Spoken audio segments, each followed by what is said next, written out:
وتدبري وتمسكي وتعهدي، ولتغمري بالأيدي الأوقات، ولتقرئي بتمهل وتذكري مد الرسول وخيرة الأسوات.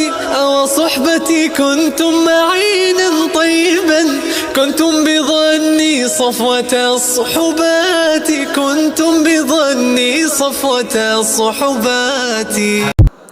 السلام عليكم ورحمة الله وبركاته، حبيباتي ومحباتي من قناة سفيرة السعادة. النهاردة معدنا مع حلقة مهمة وقوية جدا جدا. أنا حاسة إن كلنا محتاجين الحلقة دي في الوقت اللي احنا فيه ده بالذات. عايزة أقول لكم كلنا بنمر أحيانا بحالات نفسية، سواء كانت قلق أو توتر أو اكتئاب أو أي نوع من أنواع المشاكل النفسية. أحيانا بيبقى صعب إن احنا نوصل لدكتور نفسي، أو بسبب ظروف اجتماعية، ظروف مادية، ظروف إنك مش عارفة تاخدي القرار نفسه. في الفيديو ده هقولك ممكن إزاي نساعد نفسنا نفسيا بخطوات سهلة وبسيطة إن شاء الله.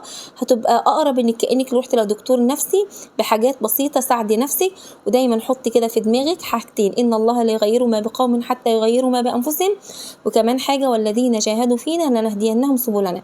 أي حاجة عايزة توصلي ليها في الدنيا لازم تصبري وتتبعيها وتستمري فيها، علشان ان شاء الله باذن الله تحققي نتيجه حلوه قوي.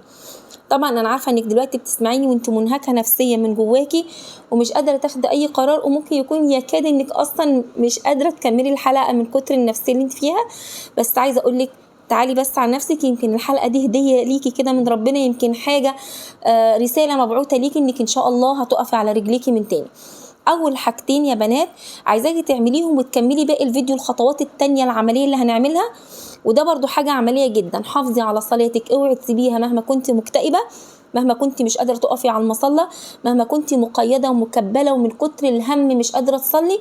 تعالي على نفسك وجهدي وجهدي وجهدي واصبري وصلي صلاتك. رقم 2 اللي عايزاه منك بس كمان حاجة: أذكار الصباح والمساء. بس يا ست مش عايزة حاجة منك دلوقتي أكتر من كده، لأن انت بعد لما إن شاء الله نفسيتك تتحسن وتقف على رجليكي هتنطلق وهتعملي عبادات أكتر من كده بكتير، لأن ربنا هيزيل همك وغمك. فلما همك وغمك هيمشي معاهم حاجة اسمها العجز والكسل، فهتبدأي نفسيا مستعدة لباقي العبادات. يلا بينا نبدأ حلقة النهاردة. اللهم صلي وسلم وبارك على نبينا محمد وعلى آله وصحبه وسلم. ازاي هساعد نفسي نفسيا ان انا اقدر اقف على رجلي وعلى حيلي واواجه المجتمع واطلع من قوقعة الاكتئاب والعزلة اللي انا فيها دي؟ علشان في اوقات فعلا كتير بنحس ان نفسيتنا مش مستقرة، والضغط والحزن او الخوف اللي جوانا مش قادرين نتخلص منه، ولا قادرين نواجه المجتمع ولا نواجه الناس بسبب حالتنا دي.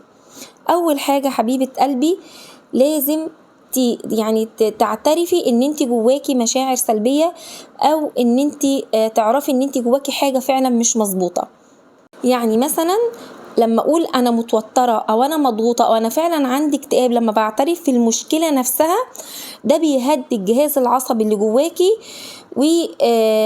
وتعرفي انك فعلا عندك مشكلة. لا انا فعلا عندي حاجة، مش مرض مزمن ولا حاجة خلاص هتموتني، ده حاجة اسمها اكتئاب او حاجة اسمها توتر او حاجة اسمها قلق، فهو عامل لي الاعراض اللي في جسمي دي كلها. فانت بتدي كده اشارة لنفسيتك ولدماغك البشري ان انا عندي مشكلة زي عرض من الاعراض، وهبدأ اواجهه، وان شاء الله باذن الله يبدأ يعني يتلاشى شوية بشوية. المهم ان انا اعترف ان انا عندي حاجة. بعد كده هتبدأي تنظمي يومك حتى لو ما كانش عندك أدنى طاقة. يا ام علاء انا ما عنديش نفسية اصلا اسمعك، هتقولي لي نظمي يومك. ايوه، الاكتئاب اصلا بيقلل النشاطات اليومية وبيخليني ان انا مش عايزة اعمل حاجة.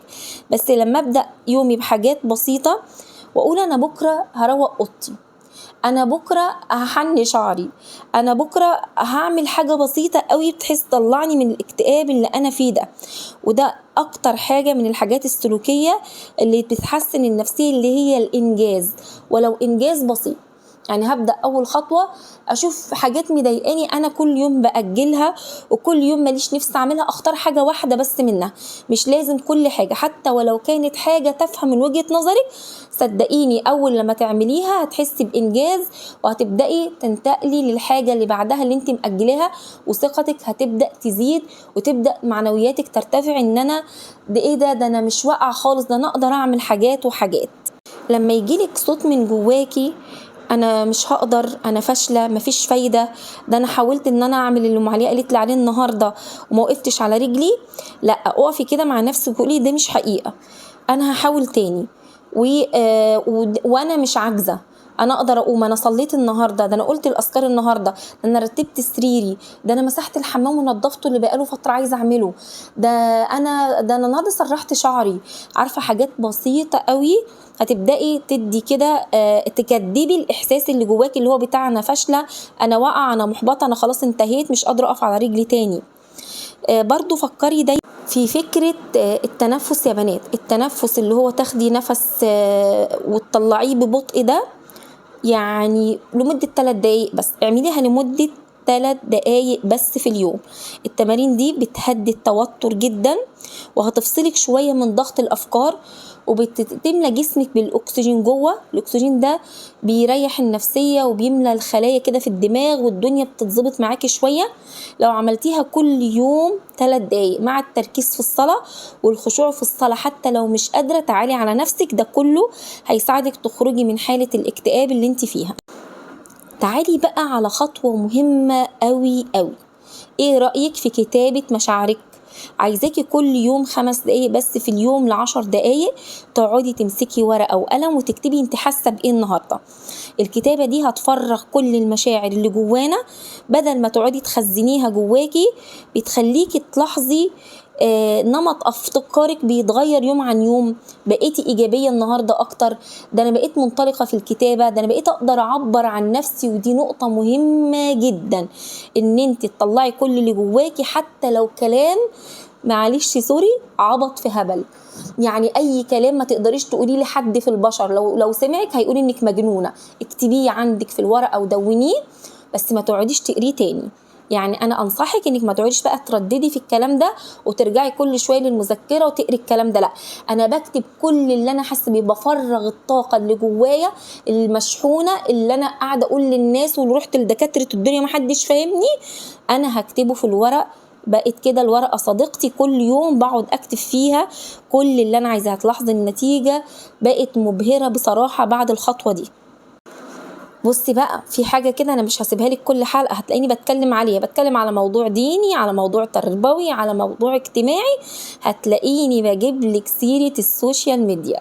أيوة، السوشيال ميديا بتخليكي تقارني نفسك أو تحسي بالضغط أو بتقللي من نفسك أو بتشوفي نفسك أقل من حد في الطاقة أو المجهود أو الإمكانيات. ابعدي ابعدي ابعدي، لأن ممكن من غير ما تحسي انك بتسحلي نفسك علشان تهربي من اللي انت فيه، وبتزودي الاعباء والضغوط اللي جواكي فعلا. حاولي انك تاخدي مسافة كده بينك وبين السوشيال ميديا في الفترة اللي انت بتحاولي تهتمي بنفسك نفسيا وتتعالجي وتطلعي من حالة الاكتئاب. هتلاقي نفسيتك اتظبطت كتير. والله يا بنات، لو البند اللي بقولك عليه ده بس يعني ثبتيه مع البندين، اول بندين قلتهم لك في الحلقة اللي هم ايه، اللي هو المحافظة على الصلاة واذكار الصباح والمساء، وابعدي عن السوشيال ميديا اللي هو السكرول بقى طول النهار، اقلب كده في الريلز وفي الفيديوهات القصيرة والحاجات اللي بشوف اشكال والوان وحاجات كده، كل ده فعلا هيظبط نفسيتك بنسبة كبيرة قوي. انا دلوقتي برضو في خطوة مهمة تانية عايزة اقولها لك. انا دلوقتي كنت بقولك الورقة والقلم صديق، وتقعدي تكتبي وتقولي كل حاجاتك اللي مش قادرة تقوليها.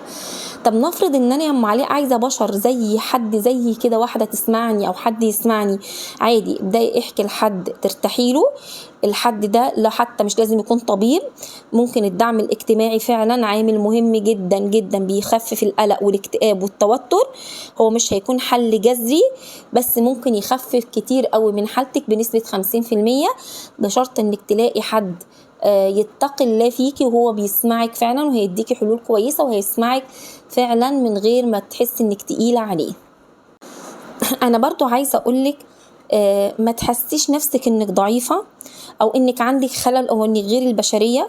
ناس كتير ماشيين على الارض وفي الشارع وسايقين عربياتهم زيك وحالتهم يعني أسوأ منك وعايشين حياتهم وبيروحوا وبيجوا وبيربوا ولادهم وبيخلفوا وبيولدوا وبيتجوزوا هم زيك. ما تقوليش ان انا خلاص كده انا حياتي انتهت وانا استوب مكاني. لا، مشاعرك مش دليل انك مجنونه ولا انك عندك حاجه مش طبيعيه. ممكن يبقى حاجه خلل كيميائي في دماغك، ممكن تبقى اسباب بيئيه، اسباب اجتماعيه، يعني صدمه في حياتك هي اللي عملت لك الحالات النفسيه او الاعراض النفسيه اللي عندك دي. وعايزه اقول لك نص البشر اللي ماشيين على الارض اللي انت شايفاهم دول بيعانوا من الحاجات اللي بتعاني منها، بس مش مكتوب عليهم ولا باين عليهم. وانت واحده من الناس اللي لو مشيتي في الشارع ان ولا باين عليكي اي حاجه والناس شايفاكي برضو 100 فل و14. مشاعرك اللي جواكي السلبيه دي عباره عن مشاعر حاجه كده مش وهم، يعني حاجه مش ملموسه. انت زي الفل شخص سليم، بس الحاجات دي انت اللي مترجماها وعقلك بيترجمها على هيئه اعراض نفسيه او جسديه. لكن انت طبيعيه جدا، مجرد ما افكارك دي تتعدل ونفسيتك تتعدل هتبقي زي الفل. بصي بقى، انت سمعتيني في الحلقه دي، طالما انت بدات تحطي ايدك كده على الالم اللي جواكي او على انك خلاص خدتي طريق انك عايزه تتغيري، ابدأي اسمعي بقى ايه بقى، دوري على مصادر كويسه قوي تسمعي منها ازاي تثقفي نفسيا. بودكاست، فيديوهات علماء نفس بيكونوا كويسين جدا، دكاتره نفسيين.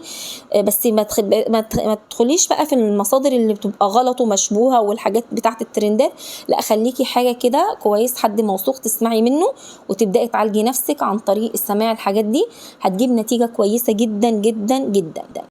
عايزه اقولك برضو وبفكرك تاني، انت مش لوحدك، ملايين الناس بيعدوا بنفس اللي بتحسي بيه دلوقتي. كتير منهم ربنا شفاهم حتى لما بدأوا، حتى لو بخطوات بسيطه جدا جدا.